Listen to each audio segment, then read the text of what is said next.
अस्सलाम वालेकुम नाजरीन, मैं हूं कामरान अशरफ और आप देख रहे हैं 49 न्यूज़।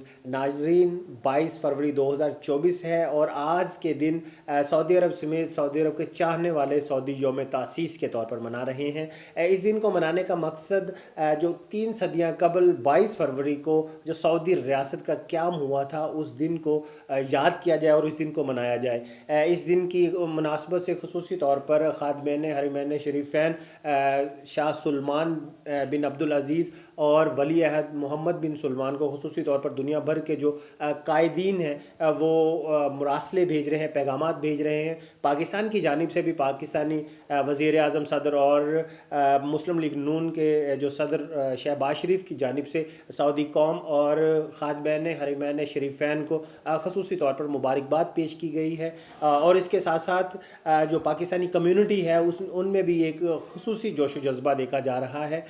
इस दिन को मनाने के लिए तकारीब का भी अहतमाम किया गया जो सऊदी शहरों में मनाई जा रही है। और इसके साथ साथ इमाम मोहम्मद बिन सऊद को भी खराज तहसीन पेश की जा रही है कि जिन्होंने आज से 300 साल कबल जो है वो 22 फरवरी 1727 को जो है वो सऊदी रियासत की बाकायदा बुनियाद रखी। और सऊदी रियासत ने जहाँ इंसानी हकूक़, फ़लाह बहबूद और सेहत और दीगर शोबों में सऊदी अवाम के लिए गिरा कदर खिदमात सर अंजाम दी, वहीं जो दूसरी दुनिया से राब्ते हैं और उम्मत मुसलमा को खुसूसी तौर पर मुतहद करने के लिए जो इस वक्त सऊदी गवर्नमेंट है उनके काम जो है वो काबिल सताइश है। और हम दुआ गो हैं कि सऊदी अवाम, सऊदी हुक्मरान इसी तरह जो वो पाकिस्तान के साथ अपने ताल्लुकात को मजबूत रखें। पाकिस्तान जिंदाबाद, सऊदी अरब पाइंदाबाद।